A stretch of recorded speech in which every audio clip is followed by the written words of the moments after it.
For over a century, a shadow has crept through the history of cinema. It isn't just a character or a film, it's a legend. Nosferatu, the silent horror that birthed nightmares, has left a trail of whispers, curses, and questions that refuse to fade. Was it merely an artistic achievement, or did it draw too deeply from the dark well of human fear? What secrets hide in the shadows of Count Orlok's unsettling gaze?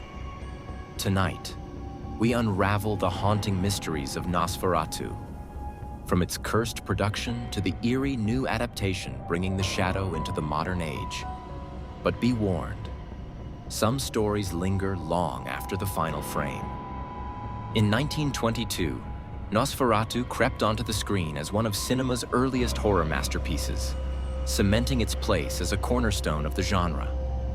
Under the direction of F.W. Murnau, the film introduced audiences to Count Orlok, a chilling figure of dread known as the Plague Bearer. If you haven't watched the original film, you've certainly seen glimpses of Count Orlok's eerie silhouette, an icon of horror that has haunted screens for over a century. Nosferatu's impact extended far beyond its narrative. The film was an unauthorized retelling of Dracula by Bram Stoker, resulting in a legal battle that nearly led to its extinction. Copies were ordered to be destroyed, but Nosferatu endured, surviving through hidden reels and secret screenings. The film's production was as eerie as its plot, shrouded in rumors of curses and supernatural events. Now, 100 years later, Robert Eggers revives Nosferatu for a modern audience, reigniting the dark fascination with its legacy. But before we delve into Eggers' vision, we must unravel the strange and shadowy origins that gave rise to one of cinema's greatest monsters. Nosferatu wasn't just a horror film. It may have been cursed. During production, lead actors mysteriously fell ill. Crew members vanished without explanation, and the film's director, F.W. Murnau, met his end in a bizarre car crash. All of this, just years after Nosferatu's release. Some called it coincidence, but many whispered the film had angered something ancient. Was it bad luck? Or did the film steal too much from the darkness? After all, Nosferatu is just another word for plague bearer. And sometimes, plagues strike back. Wait, a real vampire?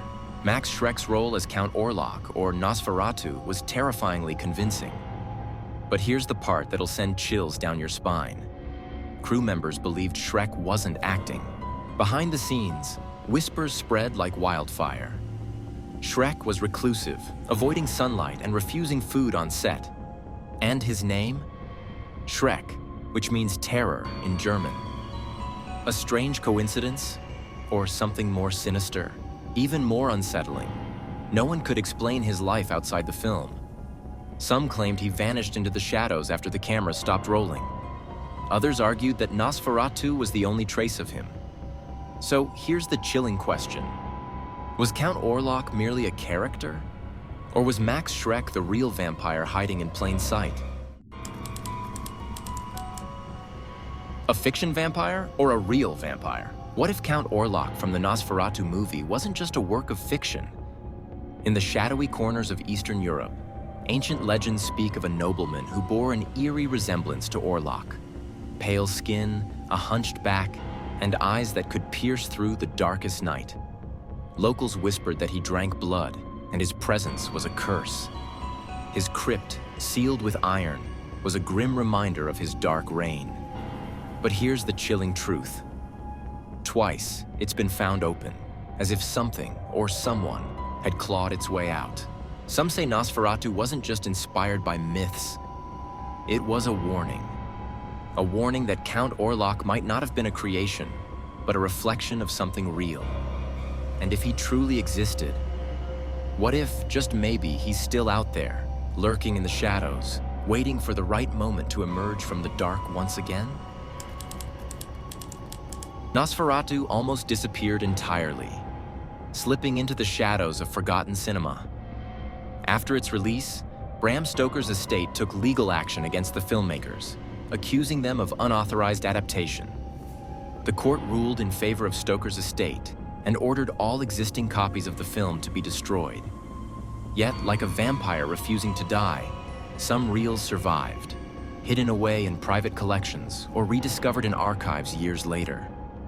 These fragments are what preserve Nosferatu's legacy today, but whispers persist of lost footage. Scenes said to be so unnerving that they were quietly excluded from public view. A few collectors speak of rare edits showing Count Orlok's unnatural movements, gestures that seem beyond human capability. Could these missing frames hold evidence of something more sinister lurking behind the camera? Perhaps the most unsettling part of Nosferatu's legacy isn't what we see, but what we don't. Nosferatu's curse didn't fade with time. If anything, it grew stronger. Werner Herzog's 1979 remake of Nosferatu wasn't spared from strange happenings either. During filming, actors reported unexplainable chills, sudden power outages, and strange animal behavior. A swarm of bats gathered unexpectedly during key scenes, and inexplicable shadows appeared in developed film reels. Now, Robert Eggers' new adaptation has sparked a fresh wave of unease. Reports of eerie occurrences, from malfunctioning equipment to unexplained noises on set, suggest that the specter of Count Orlok may still haunt those who dare resurrect his story. Could it be that some films are not just watched, but watched over? From its haunted production to its unsettling cast, Nosferatu has remained a symbol of horror's deepest fears. Count Orlok's skeletal frame, clawed hands, and shadowy presence have been etched into our collective nightmares, representing the primal terror of death, disease, and the unknown. The film's influence seeped into the very foundation of vampire lore, shaping the chilling aesthetics of horror cinema for generations. Now, Robert Eggers' reimagining is poised to carry the torch into a new era of nightmares.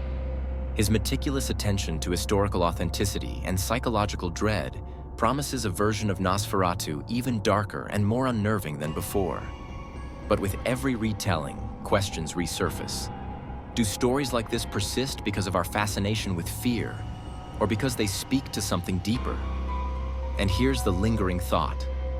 What if Nosferatu wasn't just a cinematic invention?